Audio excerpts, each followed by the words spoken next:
I think that it very much strengthens the environmental movement to have faith bodies part of it.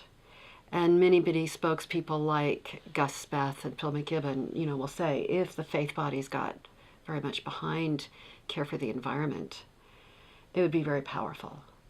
I think that there's a very much of a spectrum of consciousness within my own church, for example. I can speak to that because excuse me, to some extent it's a paradigm shift for a faith body to link their worship and their awareness of mission to care for creation. It's very unfortunate that that's the case.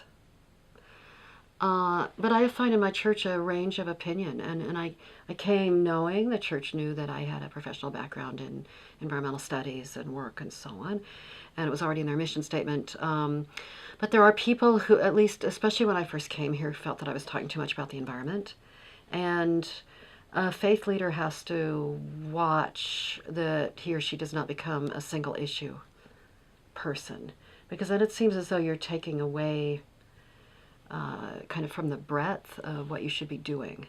So I'm constantly working on how to, from a biblical point of view, how to express the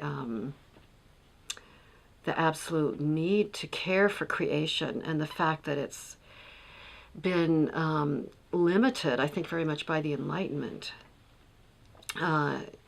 where God was seen as separate from nature and kind of a clockmaker God, and that human beings could do what they want, and that the earth was dead, and of course that the scientific revolution came there, but also the sense that matter was dead and that the animals didn't have much value other than their use for human beings. That was an Enlightenment perspective that I think that we haven't gotten away from, and it misreads Scripture. So I'm constantly working to deepen my own sense of Scripture and how to preach that's true to Scripture, true to Jesus, who is a nature mystic. So I think it's an ongoing discernment I find myself as to how to not have people say, "Oh, there she goes again." The people for who it's strange a bit. To think that being faithful or being a faithful Christian includes stewardship.